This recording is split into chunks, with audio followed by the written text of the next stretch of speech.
जय श्री गणेश। आप सभी को सकट चौथ व्रत की हार्दिक शुभकामनाएं।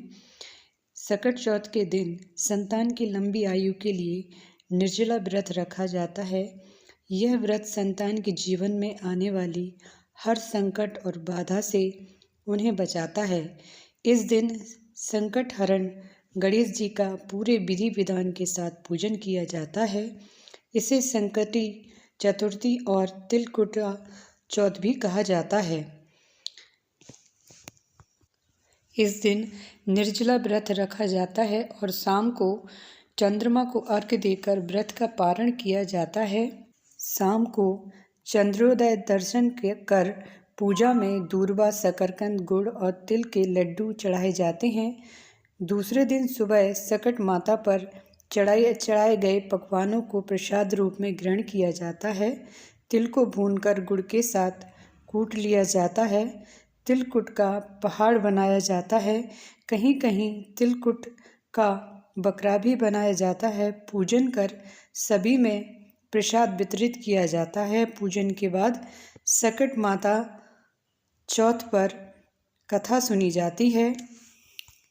सकट चौथ व्रत में बिना व्रत कथा सुने या पढ़े व्रत का फल नहीं मिलता है। सकट चौथ का व्रत बिना व्रत कथा के अधूरा माना जाता है। इस व्रत को लेकर कई कथाएं हैं, जिसमें से कुछ प्रचलित कथाएं हैं जिनको सुनने से व्रत का संपूर्ण फल प्राप्त होता है। सकट चौथ व्रत कथा। माता पार्वती एक बार स्नान करने गई। स्नान घर के बाहर उन्होंने अपने पुत्र गणेश जी को खड़ा कर दिया और उन्हें रखवाली का आदेश देते हुए कहा कि जब तक मैं स्नान कर खुद बाहर ना आऊं, किसी को भीतर आने की इजाज़त मत देना। गणेश जी अपनी माँ की बात मानते हुए बाहर पहरा देने लगे। उसी समय भगवान शिव माता पार्वती से मिलने आए, लेकिन गणेश भगवान ने उन्हें दरवाजे पर ही कुछ देर रुकने के लिए कहा। भगवान शिव ने इस बात से बेहद आहत और अपमानित महसूस किया। गुस्से में उन्होंने गणेश भगवान पर त्रिशूल का वार किया, जिससे उनकी गर्दन दूर जा गिरी। स्नान घर के बाहर शोरगुल सुनकर जब माता पार्वती बाहर आईं तो देखा कि गणेश जी की गर्दन कटी हुई है। ये देखकर वो रोने लगी और उन्होंने शिव जी से कहा कि गणेश जी के प्राण फिर से वापस कर दें। इस पर शिव जी ने एक हाथी का सिर लेकर गणेश जी को लगा दिया। इस तरह से गणेश भगवान को दूसरा जीवन मिला। तभी से गणेश जी की हाथी की तरह सूंड होने लगी। तभी से बच्चों की सलामती के लिए माघ माह के कृष्ण पक्ष की चतुर्थी को गणेश चतुर्थी का व्रत करने लगे। सकट चौथ व्रत की दूसरी कथा। किसी नगर में एक कुम्हार रहता था। एक बार जब उसने बर्तन बनाकर आवा लगाया तो आवा नहीं पका। परेशान होकर वह राजा के पास गया और बोला कि महाराज, ना जाने क्या कारण है कि आवा पक ही नहीं रहा। राजा ने पंडित को बुलाकर कारण पूछा। राज पंडित ने कहा, हर बार आवा लगाते समय एक बच्चे की बलि देने से आवा पक जाएगा। राजा का आदेश हो गया। बलि आरंभ हुई। जिस परिवार की बारी होती वह अपने बच्चों में से एक बच्चा बलि के लिए भेज देता। इस तरह कुछ दिनों बाद एक बुढ़िया के लड़के की बारी आई। बुढ़िया के एक ही बेटा था तथा उसके जीवन का सहारा था, पर राजज्ञा कुछ नहीं देखती।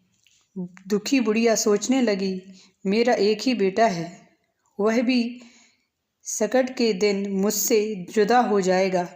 तभी उसको एक उपाय सूझा। उसने लड़के को सकट की सुपारी तथा दूब का बीड़ा देकर कहा, भगवान नाम लेकर आवा में बैठ जाना, सकट माता तेरी रक्षा करेंगी।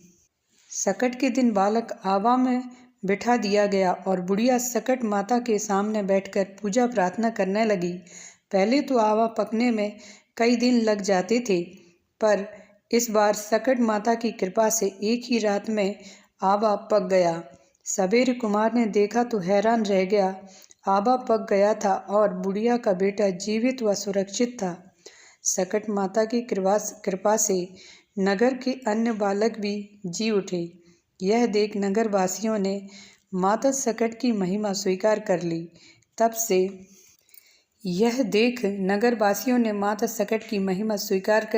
से आज तक सकट माता की पूजा और व्रत का विधान चला आ रहा है। सकट चौथ व्रत की तीसरी कथा। एक बुढ़िया थी, वह बहुत ही गरीब और दृष्टिहीन थी। उसके एक बेटा और बहू थे। वह बुढ़िया सदैव गणेश जी की पूजा किया करती थी। एक दिन गणेश जी प्रकट होकर उस बुढ़िया से बोले, बुढ़िया माँ, तू जो चाहे सो मांग ले। बुढ़िया बोली, मुझसे तो मांगना नहीं आता, कैसे और क्या मांगूं? तब गणेश जी बोले, अपने बहू बेटे से पूछकर मांग ले। तब बुढ़िया ने अपने बेटे से कहा, गणेश जी कहते हैं तू कुछ मांग ले, बता मैं क्या मांगूं? पुत्र ने कहा, माँ तू धन मांग ले। बहू से पूछा तो बहू ने कहा, नाती मांग ले। तब बुढ़िया ने सोचा कि ये तो अपने अपने मतलब की बात कह रहे हैं।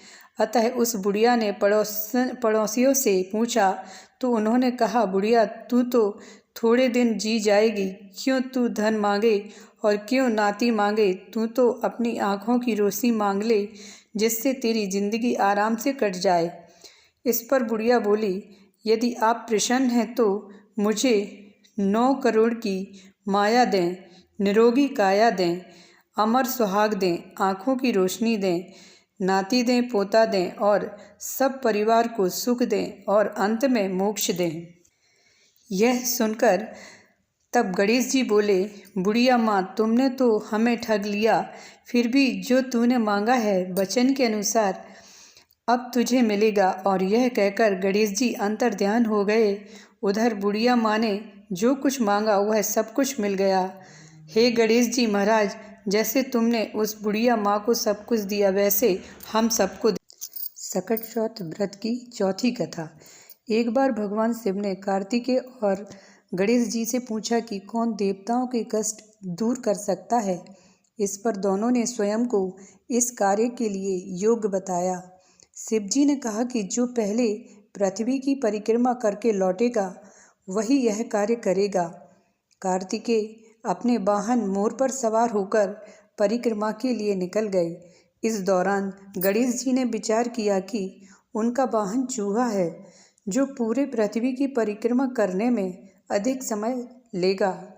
तब उन्होंने एक उपाय सोचा और अपने माता पिता शिव और पार्वती की 7 बार परिक्रमा करके वापस बैठ गए। जब कार्तिकेय लौटे तो उन्होंने स्वयं को विजयी बताया। भगवान शिव ने गणेश जी से पूछा कि उन्होंने पृथ्वी की परिक्रमा क्यों नहीं की। गणेश जी ने उत्तर दिया कि माता पिता के चरणों में ही समस्त लोक विद्यमान हैं। उनके उत्तर से शिव जी प्रसन्न हुए और उन्होंने देवताओं के कष्टों का निवारण करने का आशीर्वाद दिया। साथ ही यह भी कहा कि जो व्यक्ति चतुर्थी के दिन श्रद्धा से उनकी पूजा करेगा और चंद्रमा को अर्घ्य देगा, उसके सभी कष्ट दूर हो जाएंगे। सकट चौथ व्रत तभी से आस्था और संतान के कल्याण और भगवान की कृपा पाने का प्रतीक हो गया। वीडियो अच्छा लगे तो चैनल को सब्सक्राइब करिए, बेल आइकन प्रेस करिए और कमेंट सेक्शन में जय गणेश लिखिए। मिलती हूँ अगली वीडियो में, तब तक के लिए जय श्री गणेश, जय श्री राधे।